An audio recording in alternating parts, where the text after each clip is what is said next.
Hi everyone, my name is Bryanna and I'm the manager of social media here at BioPro Armour. And I'm here with Dr. Warren, the creator of BioPro Armour, and he's also been a vet for more than 50 years. So he has a lot of experiences, and we just wanted to take this opportunity to share more about ourselves with you guys and let you get to know us a little bit better. How are you doing, Dr. Warren? I'm doing great, Bryanna. How you doing? I'm doing well. It's Great so to see nice you. to get to talk to you today. Hopefully, we have a good conversation. Well, we will, I'm sure. So, you've obviously had a lot of time spent working as a vet. What would you say has been your best experience throughout your career? Oh, wow, that's a tough one because I've had a lot of them. As far as the horses go, probably the crowning experience was I was the veterinarian for Affirmed, who was a Triple Crown winner in 1978. And Affirmed really changed my life. He ended up with a breeding share of him. We bred a horse called Charlie Barley, who was a champion out of Canada.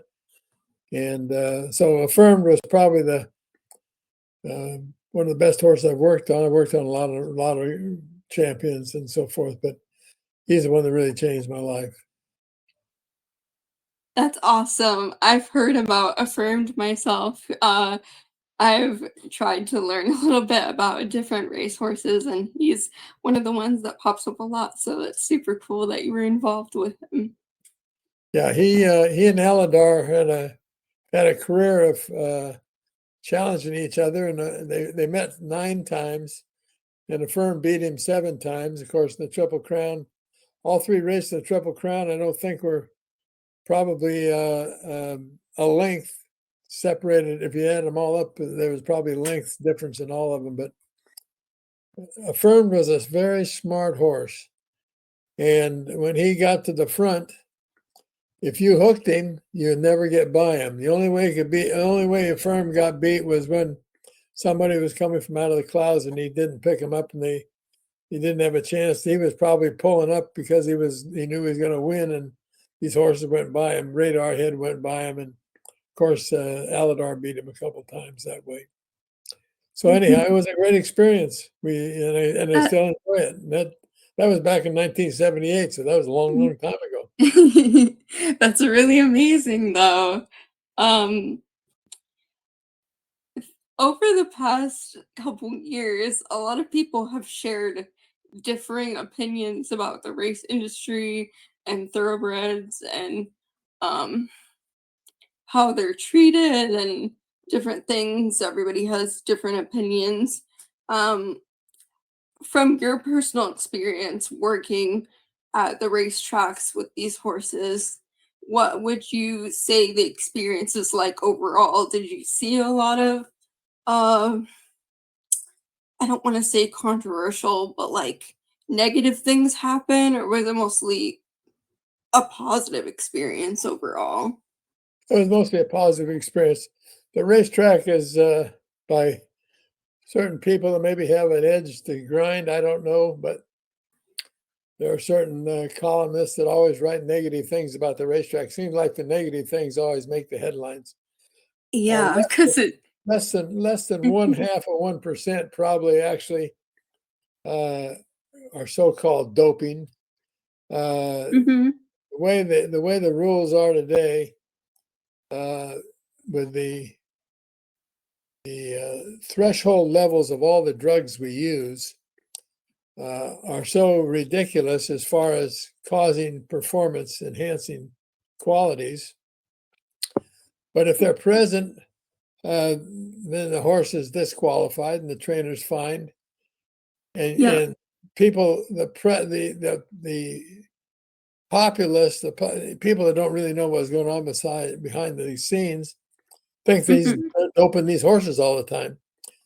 Right. Racetrack horses are probably and I'm sure the same goes with hunters and jumpers in the big stables, are probably the most Mhm. pampered animals in the world. They have Yep. the highest level of nutrition of anything, probably the higher level of nutrition generally than most humans do. They have, I mean, most horses in my care, I saw every day of the week. And so there was, if anything popped up, we treated it immediately, and there was no problems. So the game has got a lot of negativism.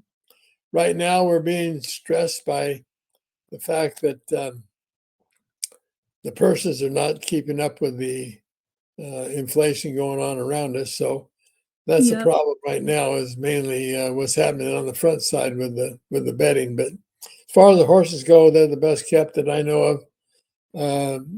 Generally speaking, some of these racetracks are in the boonies. Might be a different story, but at the first class tracks like Santa Anita, Del Mar, the New York tracks, Belmont and Saratoga, and other big tracks, the horses are kept wonderfully. That's great. I'm glad to hear that. I thought it would be interesting to ask because I've only read and seen things as kind of an outsider, so I wanted to get your perspective on it. Well, the optics are not good in that respect, because for some reason, and I've seen this happen ever since I was around. These writers in the newspapers and Mhm. other publications always want to write negative stuff. They never point out the good stuff that happens. And yes, the biggest problem is injuries on the track, catastrophic breakdowns.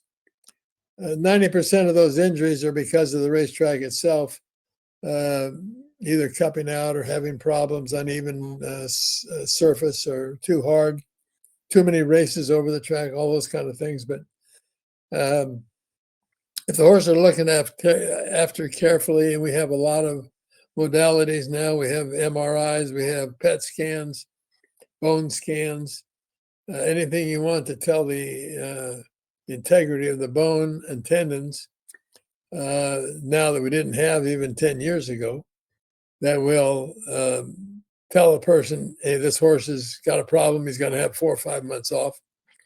And then, so he's taken out of training and given the time off. So those kind of things happen. They manage their horses today better than most humans gets managed on a daily basis. So hopefully that'll give you an idea. That's great to know. That's I think it's really important that these horses are taken care of well, and it's good to know that, that's what's been happening. And of course, all the advances that we have now definitely help with that. Um, oh yeah, that's really, really good to hear.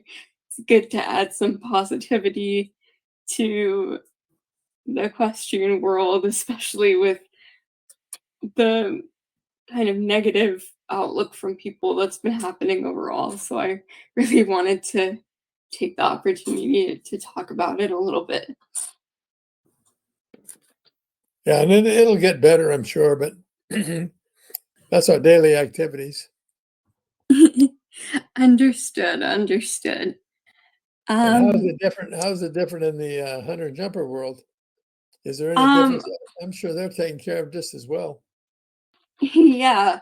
Well, I personally am a para dressage rider, so I can't speak for the hunters and jumpers, but I know in my very small part of the world, we also do our best to take care of the horses very well. And they are also trained to a very high level to respond to the aids that we give because, um, for example, someone like me who can't use their legs very well to give aids has to be able to use the whip and the voice. So they're trained to a very high level. They're given the care that they need to sustain that training. We take care of them very well and remind them that they're loved. Now, of course, there have been, some problem riders, particularly within the able-bodied community, but the rest of us that work very hard to take care of our horses and treat them well are trying to show the opposite side of that. So we hope that the work that we're doing to show the positive behind it is helping. I'm sure it's the same thing. There's probably less than 1% that are abusing them or doing the stuff For that's kind of sure. outside the regular realm of events. But I applaud you for your efforts on writing, even with your capabilities being uh, negative in some respects. But I know this: the horses you're on love you and know you. I do my best to make sure that they know I'm there for them, and I hope that they feel that as much as I want them to, so I'm sure of that. Well, horses, and you're going to ask one of these questions about the horses' stress levels. We put these horses, and I'm sure all horses fall into this category. We put these horses under extreme stress. Keeping them in a stall, for example, 23 out of 24 hours, they're a pasture animal. They're used to being out in the pasture all day. And being in that stall 23 out of 24 hours, where they have air that is not the best quality sometimes. You have Mhm. ammonia and other problems that they are inhaling that has a stressful consequence on their body. And and then, of course, you got the heavy training in the racetrack. You got the heavy training, which causes stress. And then when you ship from place to place, that places immense stress on a horse, and we don't realize that sometimes. And it was that reason why we probably ended up with BioPro Armour. That's great. I know personally, from doing my own research and learning about horses that trailering specifically is stressful for a lot of horses because they're put in a very small space within the trailer. And because it's such a small space, they don't really have room to move around. And because pre- they're prey animals, their instinct is to run whenever they're in a small space and they can't. So stress builds up that way. So I think it's really important to have a supplement like BioPro Armor to help with those stressful situations. Um,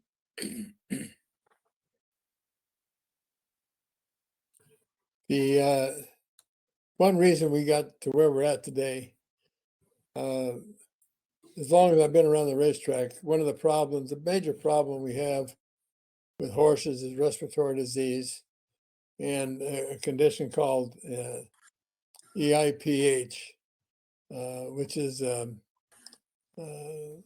bleeding from the lungs. It's mhm, exercise-induced pulmonary hemorrhage. And about 80% of the horses that race have some degree of this bleeding going on in their lungs. And it measured 1 to 5, 3, 4, and 5. If they bleed in a race coming down the stretch, and all of a sudden they quit running, I can almost guarantee you they've bled at 3, 4, or 5. Horses will run and win at bleeding levels 1 and 2, but 3, 4, and 5 is detrimental to their performance. And years ago, and I'm talking about back in the 60s, we tried everything in the world to keep it from bleeding. And we used to use a product called Xstim or Equimune, which are uh, immune stimulants that increase the IgG and the IgA, which are immune globulins, to help overcome any infection present. But that didn't solve the problem. In 1967, I had a chance, had a filly that she was as fast a filly as I've ever seen, and she could outbreak a quarter horse. But she bled very 5 all the time. Whenever she worked, she bled a 5. And I was out with a trainer and her owner one Saturday watching her work, and lo and behold, she bled. Well, Oh. the owner said, who the cardiologist, he said, "You ever use Lasix on these horses?" I said, "No, nobody's ever thought of that." "Well, try it on this filly next time." So next week we tried Lasix, and lo and behold, she stopped bleeding. And that was the first horse that ever received Lasix to race in the world, basically. And she and Generous Portion, another filly I worked on, was the same boat, and turned out to be a nice stake filly. But that's how Lasix came to be, and it's generated now to where it's because it helps increase the efficiency of the heart. It lowers the pulmonary blood pressure and the minor effects of dehydration it causes. But it's a valuable drug that the regulatory people now want to eliminate, which I think is a very bad thing to do. I think Lasix should be used as necessary to keep these horses from bleeding. And the fact that we used a little bit of the immune stimulants, uh, after 30 years, 1998, a friend of mine who developed BioPro Armour uh, told me about this product, and that's how I said, "Well, I'm going to try it and see what happens," and the rest is history. That's great. Um, Piggybacking off of the idea that um, the bleeding in the lungs is common, I remember a couple years ago, right before the Kentucky Derby, there was an article that came out where they said like seven or so horses died on the track. Do you think that that had something to do with that, maybe? Well, there's a lot of different things. Most horses that die suddenly on the racetrack die from a broken blood vessel, which is probably the aorta. Unfortunately, horses that have worms, sometimes as those worms are migrating through the body, they'll cause a little bit of a weakening in the wall of the aorta or other vessels. And sometimes that takes a while for it to weaken to the point where they break. So there have been occasions where horses bleed into the lungs and do die, but that's a very minor situation. We don't see that very often. Oh, I see. That's definitely good to know. Eh, Thanks for that insight on that. Um, let me The other, see. excuse me, the other area that has a lot of bleeding problems because they're kind of a racing game is barrel racers. Barrel racers end up having bleeding problems just like thoroughbred race horses or quarter horses because they're all out for a short period of time, and some of them will bleed. And once they get a defect in the lungs, they will tend to bleed over and over. That's why we try to uh, treat them early to keep those defects from getting bigger and give them some time off, let those lungs heal. I see. That's important too. Um, oh, what was I gonna ask? Sorry. Um, what would you say was probably the best projects you helped work on during your career? Oh boy, that's a big one. Well, of course, Lasix is the number one. That was the first product True. that I pioneered and perfected clinically used in bleeders. And then that was in the 60s. In the 80s, I developed the underwater treadmill, which is a very valuable tool for uh, conditioning and rehabilitation of sore horses as well. Especially in young horses, the water it was called the aqua tread in those days. It was an underwater treadmill, and these young horses, I'm talking about horses that after they're being broken started in training, uh, the underwater treadmill is invaluable to them because it has a very specific purpose of increasing the extensor muscles of both the hind legs and the front legs, which are the last muscles to develop in these young horses. So the sooner you can get those muscles developed, the stronger that gait is going to be. So, and there's different ways to utilize that. And with sore horses, the same way. You take about 25% weight off of their bodies, and by walking them as fast as they can over a period of time, you can get their not only the cardiovascular system up operating, but you'll heal those tendons and ligaments, bones, whatever you're dealing with over a period of time. And I can give you many many instances of horses that they thought were done that we've rehabilitated on the aqua tread. And then after that, in the 90s, the PMF machine came along. A friend of mine introduced that to me. And I started using it with him. He was also an animal chiropractor, and he'd give a chiropractic treatment, then treat him with this PMF. That's a pulsed electromagnetic frequency. The one we were using in those days was the first one imported from Greece. It was called the Papimi.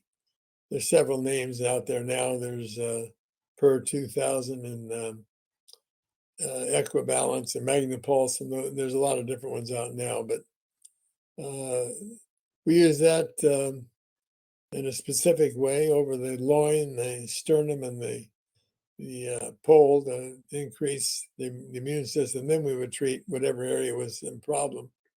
And most areas in horses are the backs. If a horse is a bad bleeder, we would treat the lungs to help heal the bleeding. But the Papimi or PMF machine has that one major appointment, and that is it causes electroporation of I'm getting a little technical now, electroporation of the cell wall, where that cell wall becomes permeable, and the sodium-potassium pump is changed, where the sodium is, they think it's changed to potassium, but when you reduce the sodium in the sodium-potassium pump, you get a decrease in the pain and inflammation of the horse. So that was how it worked. Over that, it helped also diagnose wherever there was a soreness, we could see by the increased pulsation of the horse. And after that came because I've always been interested in the immune stimulants. In 1998, I was given the opportunity through a friend of mine to try out this thymic protein formulation, and we used it and still using it. That's what our main part of our practice is today. Is we nebulize horses with it, sometimes every day, sometimes 3 days a week. But we've been able to stop 90% of the bleeders without Lasix. We're using this product, as well as keeping them healthy. And horses that use it routinely, that we have them on routinely, very seldom get sick. And that's important because if you're going to Dubai, shipping from here to Dubai to a $12 million race, or into Saudi Arabia for a $22 million race, and if you're not using it, that horse gets over there, the 50-50 chance or better that he's going to pop a temperature before that race, and you're not going to be able to perform. And that happened this last year and a couple of years before. That I try to get the trainers to use it, but trainers sometimes are tough. But not using it, they open the chance of that happening, and lo and behold, a couple of these horses have not been able to participate because they popped the temperature. If they've been on a product routinely, I have great confidence that they'd made the race. So that's kind of give you that gets us up to date where we are using BioPro Armour. We nebulize almost 100 horses a day, 60 to 100 horses a day. And the horses that we routinely treat very seldom get sick. And most of them finish no worse than fifth in a race. So they're always earning money. We have many days of where stake races, like down at Del Mar, a couple weekends before the end of the meet. There was four stakes and five stakes, and we won four of them. So that helps him, just by being healthier, they're going to perform better. So that's basically where we're at today, Bryanna, is trying to keep these horses healthy and happy and free of disease. Those are all super great things to be a part of, and I know that specifically, um, the water treadmill and PEMF, I've seen myself how many people have, become licensed in PEMF, and, there's actually a quarter horse breeder that I follow who one of their broodmares had a premature foal, and they've actually been using the water treadmill in his rehab, and he actually has been doing super well, and he's almost a year old now. So it's super amazing how treatments like that can help horses that weren't supposed to survive um, live at least a functional life. Yeah, exactly. Along with the foals, um, if those a lot of foals are in certain areas that are, and I think it's endemic to the farm. Uh, Certain populations of foals are very susceptible to foal diarrhea, and we've had some farms lose as many as 25% of their foal crop from diarrhea.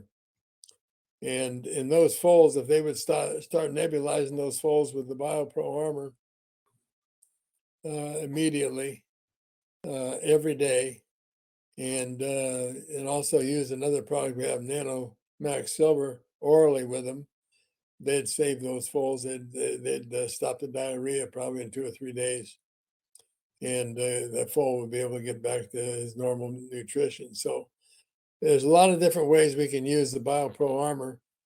Use it in a mare prior to foaling, and that foal will have a higher degree of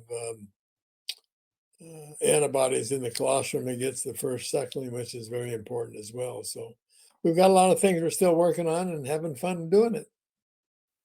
That's so great. I know it's really important to enjoy what you love doing, especially when you have to do it every day. And I'm certainly enjoying getting to be part of BioPro Armor's team and helping you guys grow a little bit. It's been fun to use the skills that I know from growing my own social media to try to help you. So And we welcome you. I want to ask you one question. What are the biggest problems that you see in the world that you're in with the performance horses? sure. So this is mostly what I've been noticing within the able-bodied sport because para riders tend to be um para dressage, I should say, is a lot smaller in scope than the able-bodied sport. It's grown a lot more over the past couple years. But within the able-bodied sport, there's a lot of issues with um, going behind the vertical when um, they're being ridden. So they're basically hyperflexed one way, and when horses are ridden behind the vertical, they can't see where they're going, they have a harder time breathing, they can't swallow, and so many judges reward the way that horses going behind the vertical look because I don't know, I guess it looks more collected to them or something. I don't really know much from the judge's perspective, but it's not a healthy thing for the horse, but it's definitely one of the biggest problems that I've seen at the higher levels of dressage, and it's something that I want to try to um, guard against in my own riding and make sure that the horses I ride are never uncomfortable or never get stuck being ridden that way because I know how unhealthy it is for them and how actually counterintuitive it is to their movement. Um, so that's one big thing for sure. That's interesting. See, that's a game that I haven't been in that game for over 60 years, 55 years probably. So I've kind of lost track of what's the finer parts of the game are about. But we'll get there and we'll get to learn about it. But here again, if those horses were on BioPro Armour, their energy levels would be up, and they might be a little more alert if they have any chance. Here again, there's a stress on the respiratory tract, and I know by keeping that clean, they'd be able to breathe better. So it's something to think about, anyhow. I definitely agree with that. Um, a lot of horses at these high levels exhibit a lot of stress as well. If you were to play back, obviously, this is not with every rider, but I've noticed it on a couple videos that I've seen. If you were to play back some of them, you can tell that the horse is very uncomfortable Yeah. in the environment, whether it's from the way that they're being ridden or something else. But some of them do show a lot of discomfort. And as a person that really cares about the well being of a horse, it makes me uncomfortable as well. So that's something I always try to look out for as Wonderful. well. Well, you're doing a great job. Appreciate it. You're welcome. Um, Let me see. There's also, I don't know if you saw, because it was in the headlines, right before the Olympics, Charlotte Dujardin, the highly decorated um British dressage rider, on actually I think she's the most decorated para dressage rider, or not para, able-bodied dressage rider. She was put on provisionary suspension and voluntarily withdrew from the Olympics because this video circulated of her whipping a horse really hard when she wasn't training him. And that was really controversial for a while. And I, as somebody who grew up wanting to ride the able-bodied dressage,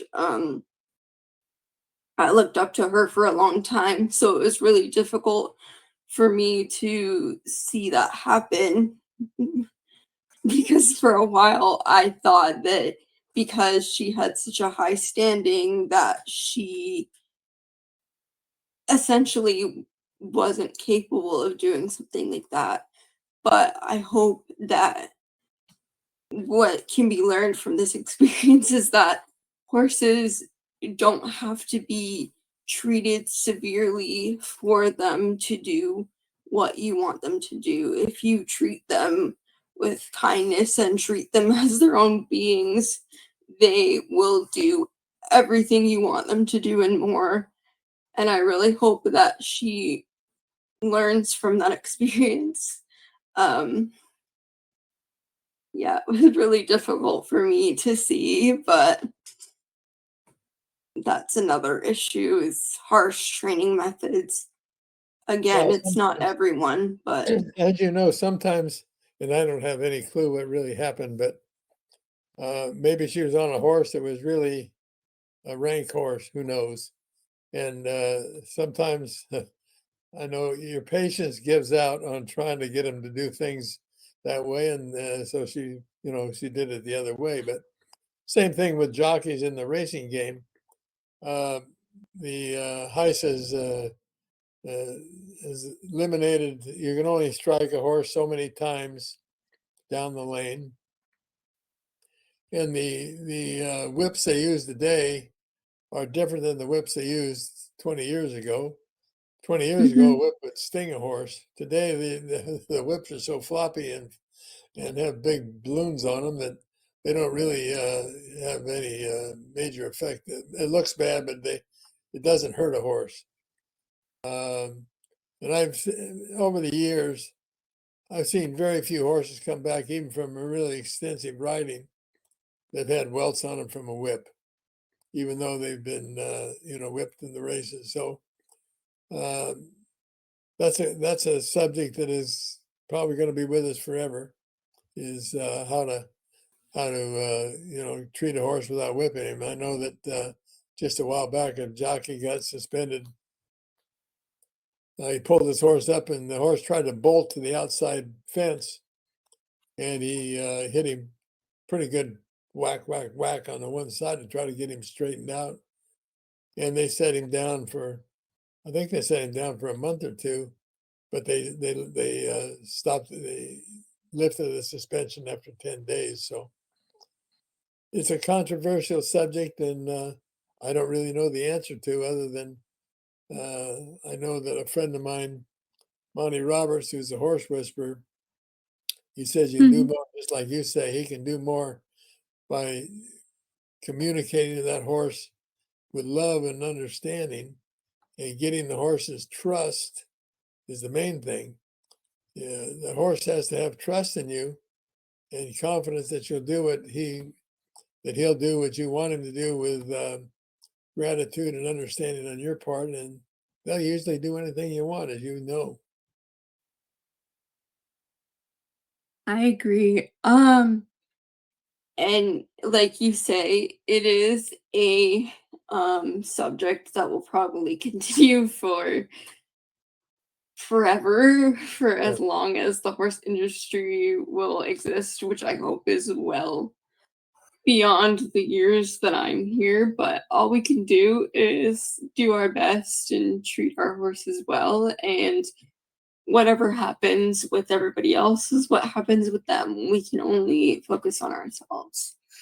Um, I think that the story with Charlotte Dujardin has brought a lot of,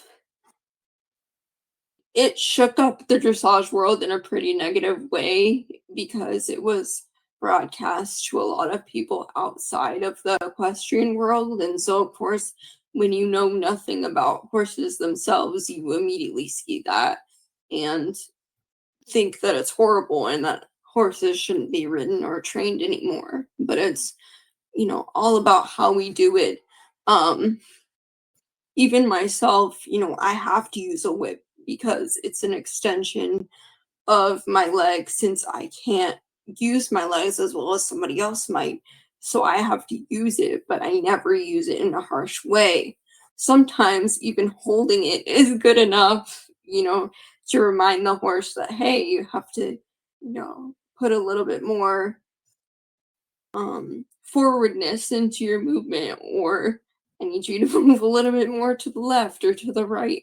There's all different levels of using those tools, and training is a spectrum, and it's up to us to use those tools wisely.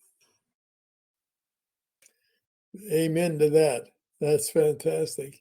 But that process that you're describing with that gal will will have a positive effect overall on the dressage industry, because people will see that there has to be a better way to solve the optics of what happened. Because if those optics keep showing up, the public is going to revolt, and it'll be harsh on the game. So I'm sure there's going to be a positive result from it. I hope so. I hope so.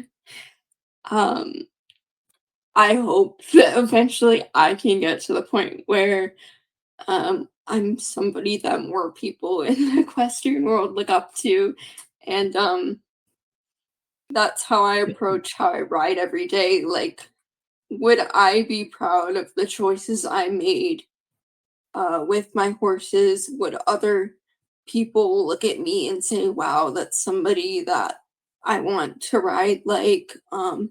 I'm always thinking about the best way that I can promote the equestrian world in a positive way. I'm sure you'll get there, my dear. I think you'll end up Mm, there. You've got mm, great courage in doing what you're doing. And I applaud you for that. Thank you. Well, I think that we probably ought to wrap this up. We've been talking for over half an hour. You're Do you have any, right. You're do you have right. any final questions you want to ask? Um, what would you say if there's anything you would want to do next with BioPro Armor? What do you think would be the next thing you would want to do, or something new you would want to introduce with it? Well, the main thing right now we're trying to we're increasing respiratory health, which I think is probably the most important area because of the fact that 80% of poor performance comes from the respiratory tract, there being a low-grade infection, which we're keeping clean. Secondly, I'm beginning to see it as a prophylactic more than a treatment. In other words, I think it acts to help a horse stay healthy, keep them healthy, Mm-hmm. and keep them performing at the top level, rather than treating horses that are sick. Now, horses that are sick, especially with viruses, the herpes virus or influenza viruses, any of those viruses that cause horses to be quarantined for 10, 12, 14 days, if they're on the product routinely, and I have no way to prove it because I haven't done any clinical tests, but judging by the fact that horses don't usually get sick, I think that 90% of the time you're going to dodge that bullet of having catch an influenza virus when you ship into a stable. And when you ship into a stable, you don't know what's in there. I mean, there could be horses in there with a virus, and you're going to be exposed to. So I think that that's a very important thing. And if I could do one thing, I would try to get the regulatory people to utilize our product on these outbreaks, because I think we could stop the outbreak dead in its tracks and reverse the long quarantine periods to where they're more manageable. And then, of course, there's other areas of the horse that as far as fertility goes, we've been using it in limited degrees to clean up infected mares and helping these foals overcome their diarrhea. Those areas are other areas that I'd like to get into more fully as well. But Those are all great BioPro goals to Armor is have. basically going to be around just as a prophylactic and a treatment for acute disease, whether it's whatever the cause, whether it's bacteria, virus, fungal, or parasitic. We can help solve that disease. So, but specifically, there's still some things I want to accomplish.